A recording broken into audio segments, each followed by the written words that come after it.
another New Mexico city is shining a spotlight on what else but UFOs, but maybe not in the way you might expect. Rio Rancho public school leaders just helped open the nation's first public UFO records archive. This is a massive collection of declassified government documents, news clippings, photos, videos, so much more. Pretty soon, you will have the chance to analyze all of it for yourself. Griffin Rushton got a tour of the new archive, joins us from the ribbon cutting ceremony right now. Griffin. In the last successive years. Yeah, this is a momentous day for the folks who take UFO sightings seriously. I mean, a lot of them are right behind me right now at the ribbon cutting ceremony.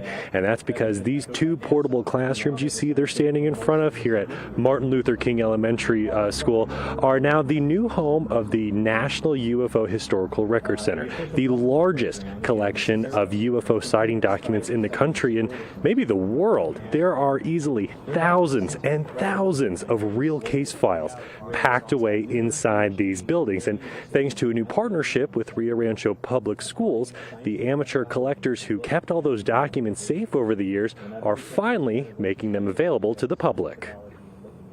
It's literally overwhelming. People don't have any conception until they come here how much material that we're talking about. And it really, I think, makes people pause and realize there's a lot more to this UFO subject than I ever thought. David Marler knows the idea of a UFO records archive probably sounds silly to some folks, but he says that skepticism is welcome. We really don't care what your take is on the UFO subject. In fact, we welcome differing opinions, differing perspectives. Marler is the executive director of the National UFO Historical Records Center. So here's Artesia, New Mexico, January 16th, 1951. A nonprofit organizing hundreds of thousands of declassified government documents, news clippings, photos, videos, and more evidence from across the globe, all under one roof. It's a traditional historical archive dedicated to a non-traditional subject.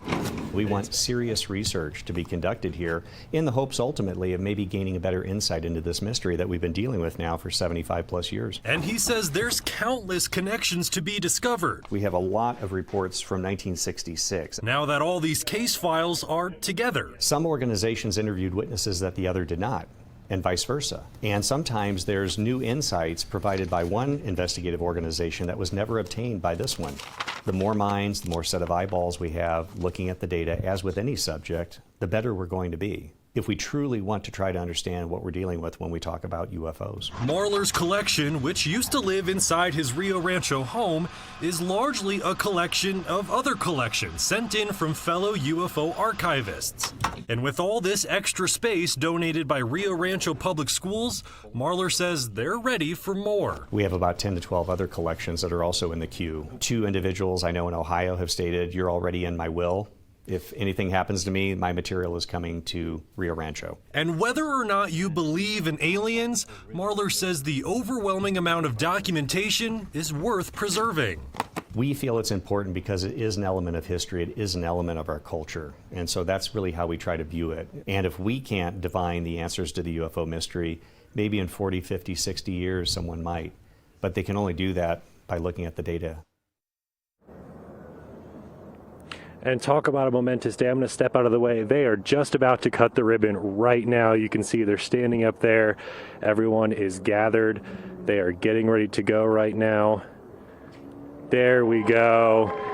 The public archive is officially open. Now, as we mentioned, this is a public archive, but it's not a free-for-all. Marler says you're going to have to fill out a form on their website to request a time to come visit it, but the idea is that you're going to have the place to yourself. You're going to be able to review everything inside, get your hands on it, digitize anything you want inside. And if you're wondering why Rio Rancho Public Schools wanted to get involved with something like this, well, take a listen to this. Our students find the subject matter of UFO investigation very intriguing. And so what we want to do is we want to use that as a catalyst in order to get students involved in other types of learning. We think that the parents, as long as the students are learning, we're not trying to persuade thinking one way or another. We think we're going to see some really good benefits from this area. So, District officials say their partnership with the Historical Records Center is expected to last 5 years, and they did say tonight the goal is to try to find them a more permanent location other than these portable classrooms. We have a lot more information about how this UFO Record Center is going to play into those learning ideas up on KOB.com right now. Back to you.